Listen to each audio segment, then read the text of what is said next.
Nunca fui una persona supersticiosa. Crecí en una ciudad pequeña donde todos se conocen y las historias se repiten con ligeras variaciones. Las mismas calles, los mismos saludos, las mismas navidades que pasan sin dejar demasiada huella. Desde niño escuché rumores sobre una tradición extraña, algo que ocurría cada diciembre y que nadie explicaba del todo. Se hablaba de un regalo sin remitente que aparecía en alguna casa y que no debía abrirse bajo ninguna circunstancia. Nunca supe a quién le tocaba ni por qué. Solo entendí que no era algo de lo que se hablara en voz alta, como si el simple hecho de nombrarlo pudiera provocar que te eligiera. Con los años, la curiosidad se fue apagando y dejé de pensar en eso. La Navidad se convirtió para mí en una fecha más, una jornada correcta, silenciosa, predecible. Simplemente un día que había que pasar. A Sofía la conocía de vista desde siempre. Vivía a solo 3 calles de mi casa y aún así parecía habitar otro mundo. No porque fuera distante o antipática, sino porque caminaba como quien carga algo invisible, un peso que solo ella notaba. Todo el pueblo sabía que pasaba la Navidad sola, aunque nadie lo dijera en voz alta. Había algo en ella que no pedía compañía, pero tampoco la rechazaba. Simplemente existía en un margen silencioso, como una nota musical que suena fuera de la melodía principal, pero que, de alguna manera, le da sentido. Nunca hablamos demasiado, intercambiamos saludos, a veces miradas un poco más largas, pequeñas frases sin importancia sobre el clima o la tranquilidad de las calles. Jamás imaginé que su nombre estaría ligado al mío de una forma tan profunda,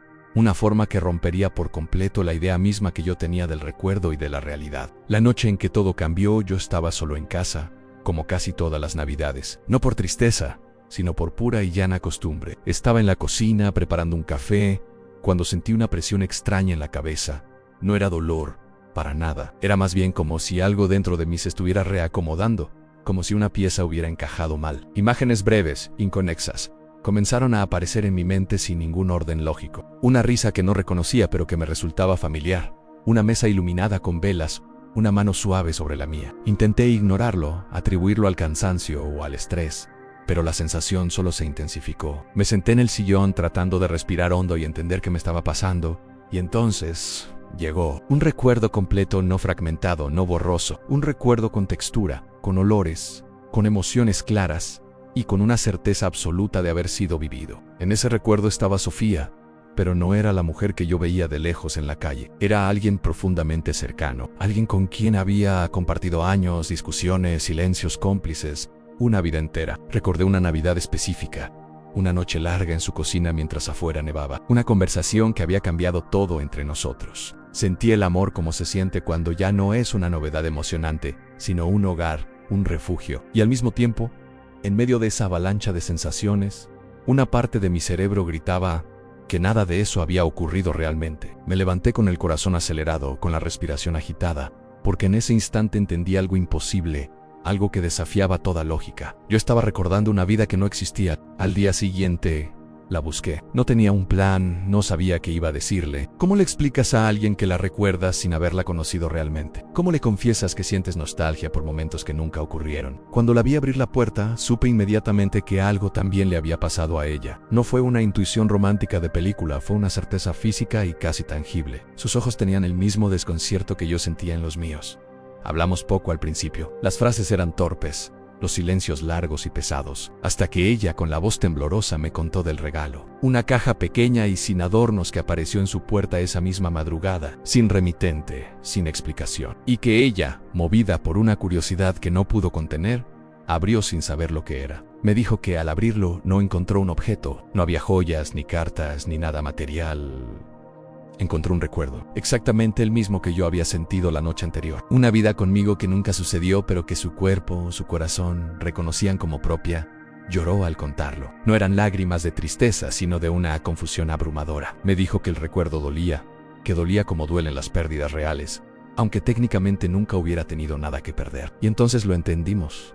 Entendimos que algo nos había unido sin pedir nuestro permiso. Algo que no pertenecía al presente ni al pasado, sino a un lugar intermedio. Un limbo extraño, donde los amores olvidados, las historias que no pudieron ser, buscan desesperadamente una forma de existir. Con el paso de los días, los recuerdos se multiplicaron. No llegaban todos de golpe, sino que aparecían en los momentos más cotidianos, como destellos de otra realidad. Cocinando, caminando por las calles de siempre, escuchando el viento en los árboles.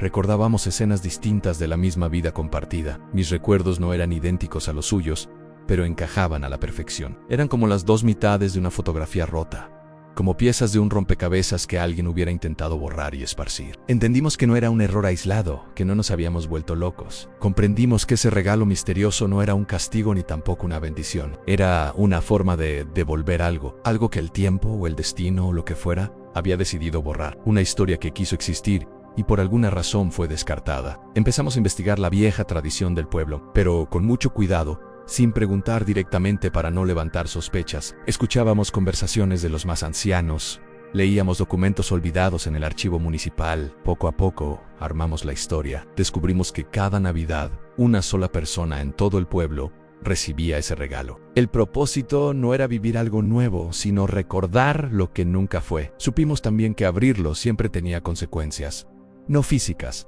sino emocionales. Quienes lo abrían y se atrevían a recordar, jamás volvían a sentir el amor de la misma forma. Porque una vez que recuerdas un amor completo, un amor que ha recorrido toda una vida, cualquier otra cosa se siente incompleta como un eco pálido. Y entonces entendimos por qué la tradición decía que no debía abrirse. No por peligro, sino por el peso insoportable de la verdad que contenía. Sofía y yo intentamos resistirnos, intentamos seguir con nuestras vidas como si nada hubiera pasado, ignorar esa vida paralela que se había instalado en nuestras mentes. Pero era imposible. Cada conversación que teníamos estaba cargada de algo no dicho, de un pasado compartido que no existía en este mundo. Cada silencio estaba lleno de recuerdos que nadie más conocía, secretos que solo nosotros dos entendíamos, y nos enamoramos. Nos enamoramos 2 veces. Primero, en esa vida que no existió, y luego aquí, en esta, con miedo y con una cautela infinita, con la plena conciencia de que amar así implicaba aceptar una pérdida constante, una pérdida que ni siquiera sabíamos nombrar, porque ¿cómo se supera algo que nunca ocurrió pero que se siente más real que todo lo demás que has vivido? La ciudad, nuestro pequeño pueblo, empezó a sentirse distinta, no porque la gente supiera lo que nos pasaba, sino porque algo sutil se había alterado en el ambiente, como una vibración que cambia de frecuencia. El regalo había sido abierto y eso, según las viejas historias, siempre dejaba una marca. La Navidad siguiente no hubo regalo.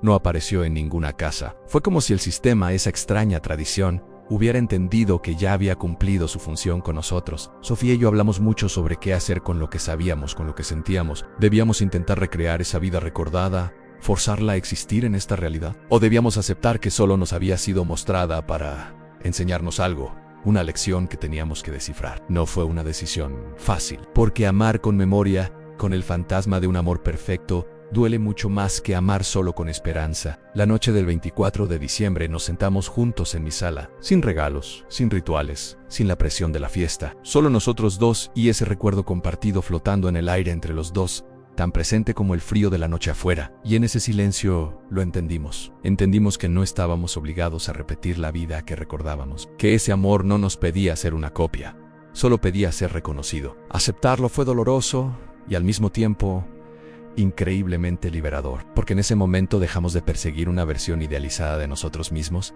y comenzamos a construir algo propio, algo imperfecto, real, presente, algo que no necesitara ser recordado para existir, porque lo estábamos viviendo a cada instante. Hoy sigo viviendo en la misma ciudad, recorro las mismas calles y devuelvo los mismos saludos, pero todo es distinto. Sofía ya no pasa la Navidad sola, y yo ya no la paso como una fecha cualquiera en el calendario, no porque el recuerdo nos haya unido de forma mágica, sino porque nos enseñó algo fundamental, algo que el tiempo y la rutina intentan ocultar, que hay amores tan intensos que se niegan a desaparecer por completo, amores que buscan cualquier grieta en la realidad para poder existir, incluso si eso significa vivir solo como un recuerdo en la mente de 2 personas. Y cada Navidad, cuando el aire se llena de esa magia silenciosa y nadie mira, agradezco en silencio haber sido parte de una historia que el tiempo intentó borrar y afortunadamente no pudo del todo. Gracias por acompañarme en esta historia. Si te ha gustado, no olvides darle like y suscribirte para no perderte ninguna de nuestras historias. Nos vemos en el próximo video.